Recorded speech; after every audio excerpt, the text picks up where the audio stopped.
தேவனே, இன்று என்னை ஒரு மாற்றும். ஜூன் மாதம் 29ஆம் தேதி. சித்தம் செய்ய தத்தம் செய்தேன். சங்கீதம் 143:10. உமக்கு பிரியமானதை செய்ய எனக்கு போதித்தருளும். நீரே என் தேவன், உம்முடைய நல்ல ஆவி என்னை செம்மையான வழியில நடத்துவாராக. தேவனுடைய சித்தம் அவருடைய தன்மையை நமக்கு வெளிப்படுத்துகிறது. எவ்வளவுக்கு எவ்வளவு நாம் அவர் சித்தம் செய்ய தொடங்குகிறோமோ அவ்வளவு அதிகமாய் நாம் அவரை போல மாறுகிறோம். தேவனோடு நாம் நடக்க ஆரம்பிக்கும் நாட்களில் நமக்குள் பல மாற்றங்களை நாம் செய்ய வேண்டி இருக்கிறது. நாம் நேரத்தை செலவு பண்ணும் விதத்தில், நம்முடைய உறவுகளில், பழக்க வழக்கங்களில் தேவையற்ற காரியங்களை மாற்றி அமைக்க வேண்டும்.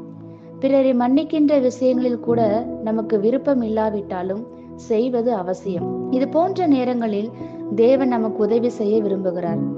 தாவீது, உமக்கு பிரியமானதை செய்ய எனக்கு கற்றுத்தாரும் என்று சொல்கிறார்.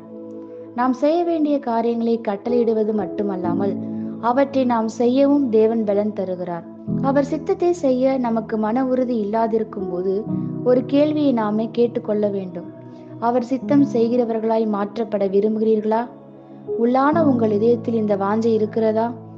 ஒரு குறிப்பிட்ட காரியத்தில் தேவனுக்கு கீழ்ப்படிய உங்களுக்கு கடினமாக தோன்றலாம். நீங்கள் தேவனை நேசிப்பீர்கள் என்றால் தேவனிடம் உங்களை லகுவாக்கும்படி கேளுங்கள். அப்படியானால் அந்த நல்ல ஆவியானவர் நம் பட்சத்தில் வந்து நம்மை பலப்படுத்துவார். என்னே அருமை, விருப்பத்தை தருபவரும் அதனை செயல்படுத்துபவரும் அவரே. சுத்த இருதயத்தையும் உற்சாகமான ஆவியை தாரும் என்று தாவீது இந்த வசனங்களில் கேட்கிறதை நாம் பார்க்கிறோம்.